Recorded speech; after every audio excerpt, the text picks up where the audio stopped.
So please give a warm welcome to Mr. Avenatti.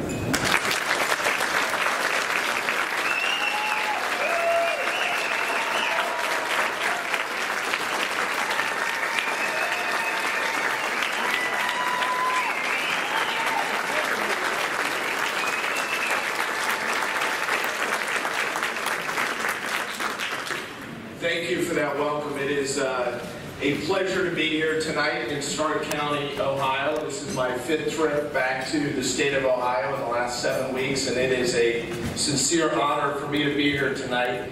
But let me start by apologizing to a number of you here in the room, because you came here tonight hoping to see and possibly meet the attorney that does the very best work for Stormy Daniels. So I want to apologize that Rudy Giuliani could not make it here tonight.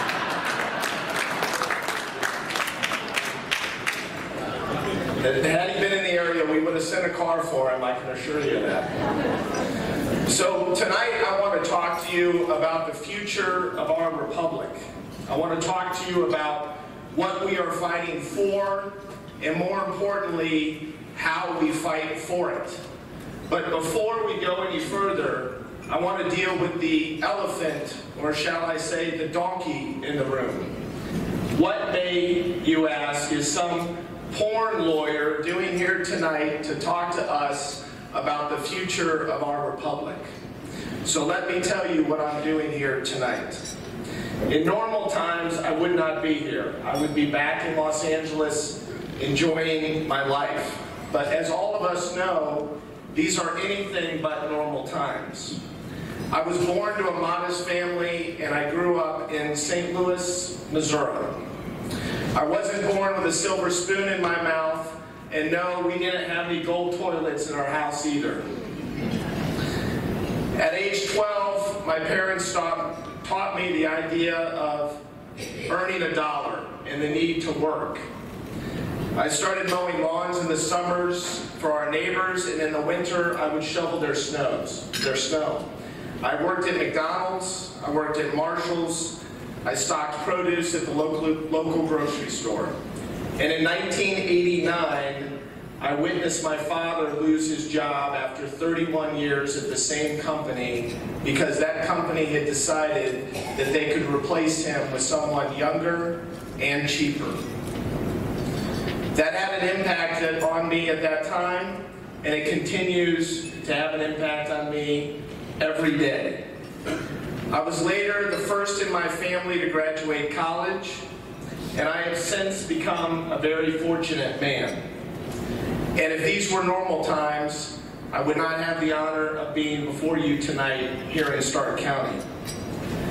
But a strange thing happened to me earlier this year.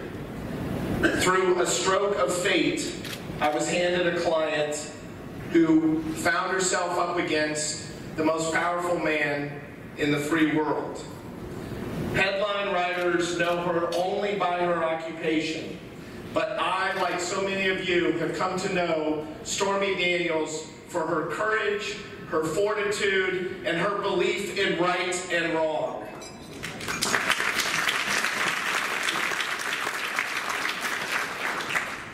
And in the course of our fight for justice for Stormy, something remarkable occurred. Americans of all stripes held out their hands to us and began to provide us with information. And before I knew it, I was not only up against the most powerful man in the world fighting on behalf of Stormy, but also on behalf of families separated at our southern border, other women silenced by President Trump, and ultimately a woman up against a nominee for the Supreme Court of the United States. All of whom believed in the idea of facts and evidence and justice for all, like all of us in this room here tonight. Now, I am not exactly a stranger to politics. When I was trying to figure out a way to put myself through college and later law school, I worked on over 150 campaigns in 42 states. But after 1997, I never thought I would have any involvement in politics again. I never thought I would have the honor of addressing a group like each of you or all of you here tonight. But the Trump presidency has galvanized me, as I know it has galvanized so many of you here tonight. It has caused me to ask, how can I step up? And it has reminded me of what we all learned long ago when studying the founding of this nation.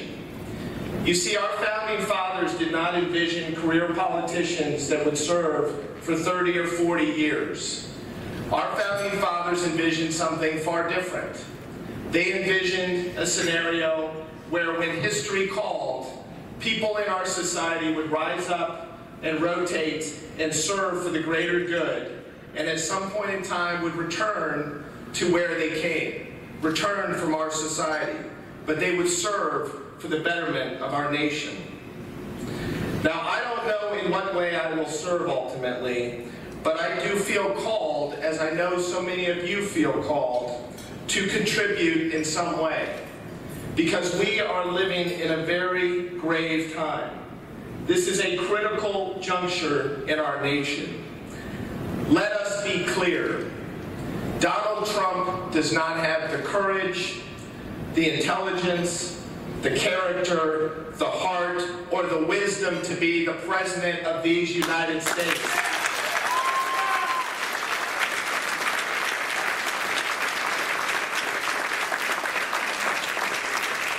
Now, there was a time when I believed that Donald Trump would realize the magnitude of the office of the presidency. There was a time when I believed that the office would change the man.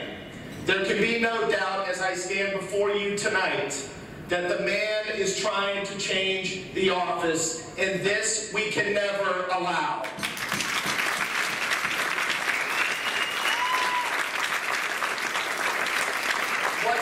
What we Democrats are fighting for is the future of this republic. We are fighting for the ideals that made America, America. We are fighting for each other, our families, our kids, our neighbors, and our cities. We're fighting for the ability of people to have a good paying job, pay their health care expenses, send their kids to college, and have a shot at the real American dream. This is what we're fighting for.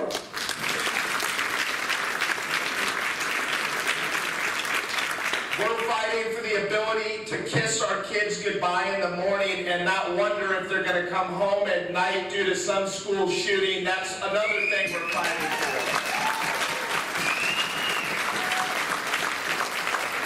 We're fighting for Roe versus Wade, equality, women's rights, transgender rights, and gay rights. That is what we're fighting for. And what are we fighting against? We're fighting against a man who wants more guns, more deregulation, more pollution, more disregard for women and minorities, and more billions for billionaires. We're fighting against a man who, if permitted, will place the Supreme Court at 7-2 in favor of the strong over the weak, in favor of corporations over people, and in favor of old men with ideas about women's bodies over women themselves. That's what we're fighting against.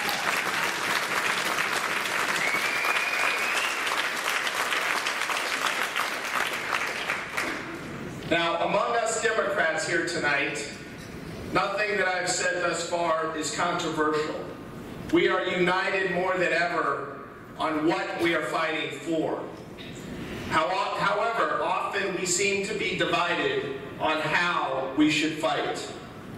I believe, however, that there is no greater question facing our party here tonight than this question of how. Because however cruel and unusual and corrupt Donald Trump may be, this we know, and that is he is a fighter. He may be the worst president in American history, But he also beat 17 opponents, including many smart and well-qualified ones who warned us how bad he would be. How did he do that? Because he is a fighter. What I fear most for this Democratic Party that I love, and that each of you tonight here love, is that we have a tendency to bring nail clippers to a gunfight.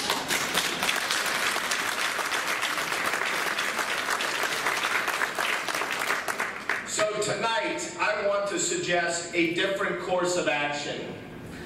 I believe that the Democratic Party must be the party that fights fire with fire. I believe that we can no longer be the party that turns the other cheek. We must be the party that marshals the rule of law to bring those that strike those cheeks to justice in the interest of what's right and wrong. So I say, when they go low, we hit harder. Now, I know there may be some of you tonight that may disagree with me. You may believe that the answer to Donald Trump is to be exactly the opposite of Donald Trump. To be noble, to be kind, to be classy. And make no mistake, I am for all of those things.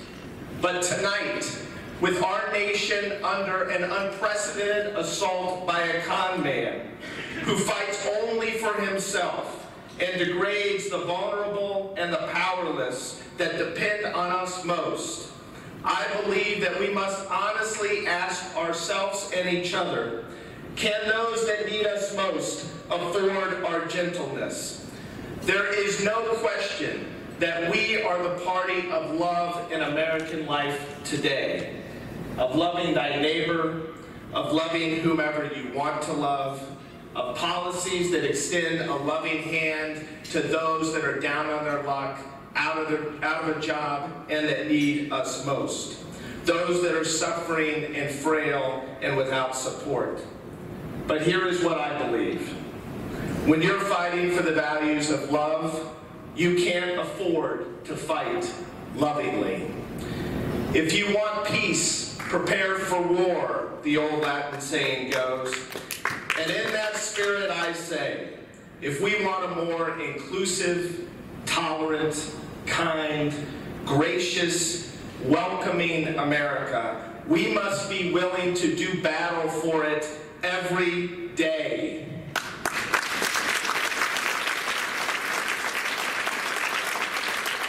If we want the American dream for ourselves, for our kids, for our neighbors, for our families, and for each other, we must leave it on the field and fight for it day in and day out in Ohio, in California, and Michigan, and Wisconsin, and New York, and Texas, and across this nation, because we are under an unprecedented attack here in the United States for the fundamental values that make this nation what it is.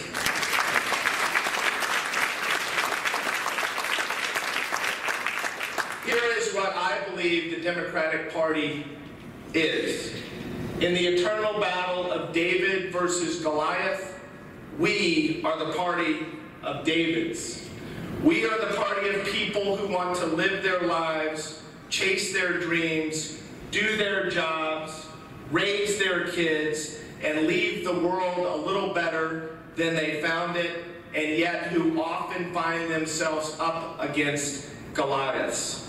They find themselves up against employers who don't treat them right. They find themselves up against an economy where the froth goes only to the chosen few. They find themselves up against a cruel immigration policy implemented by a cruel and unusual president that is meant to divide families and to send a message to the rest of the world, don't come to America. They find themselves up against bigotry and racism and sexism. We, however, are the party of Davids. Davids come in black and Davids come in white. Davids speak Spanish and Davids speak English. Davids are Christian, Davids are Muslim, Davids are men, Davids are women, Davids are gay, and Davids are straight, Davids are trans. These are all of our Davids.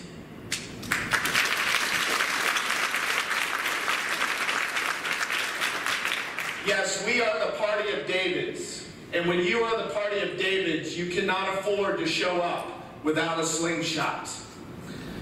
But let me say this. In the age of Donald Trump, despite the dumpster fire of his presidency, we cannot afford as a party to fight only against. We must also fight fiercely for Davids. We Democrats must fight to put Americans back to work in stable, high-paying jobs across the country. We must fight for Medicare for all, because you see, ladies and gentlemen, our soldiers on the battlefield don't leave each other behind when one of them is wounded or hurt. And we can't leave our fellow Americans behind when one of them suffers a health care scare or a medical problem.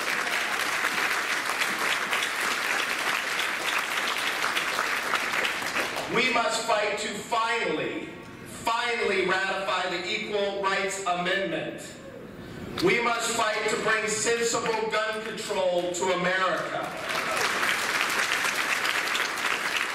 We must fight to invest in our public school teachers who build the foundation of this nation every day by looking after our kids and teaching them the values that make our nation what it is. Our public school teachers have been ignored for far too long.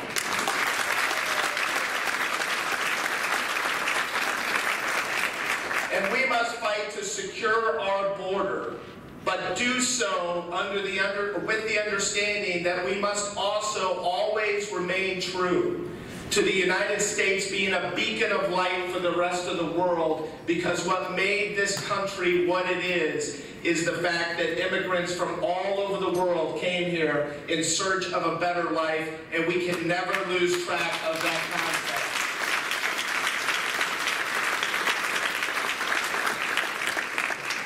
Now, if we are to be successful in these fights, it will require doing something that many of you may not want to do.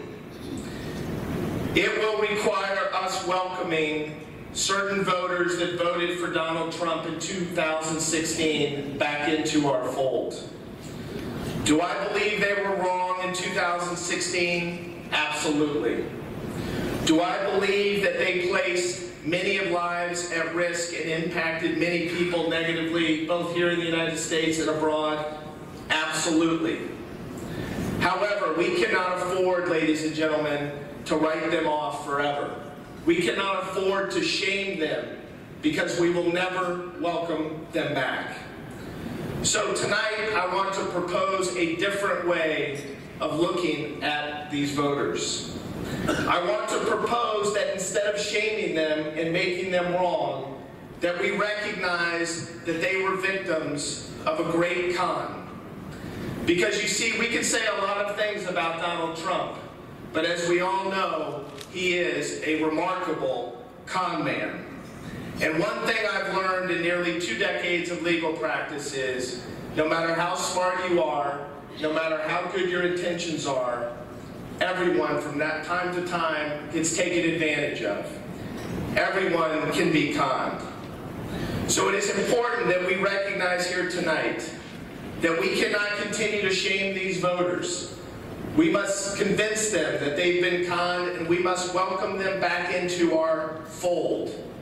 Because if we do not do so, we will never succeed in the fights that I've mentioned here tonight.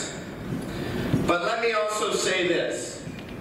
In the age of Donald Trump, he attempts to convince many of us that look like me that our success depends on the trampling of women and minorities and those that are less advantaged.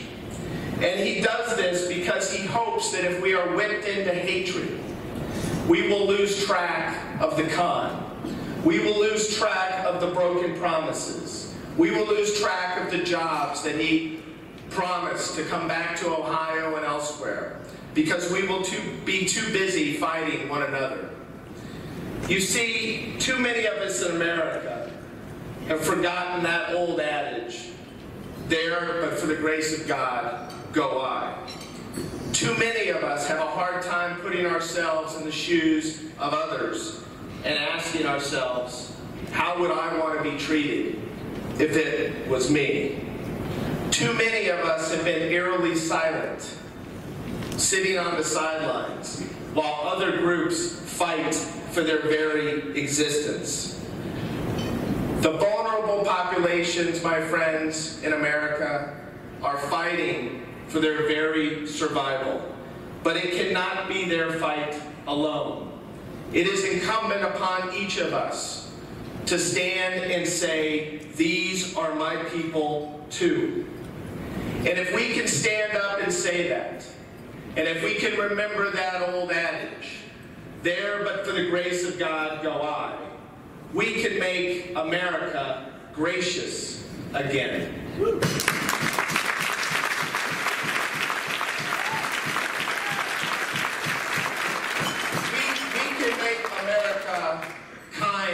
Again. We can make America dynamic again. We can make America welcoming again. We can make the American dream real again.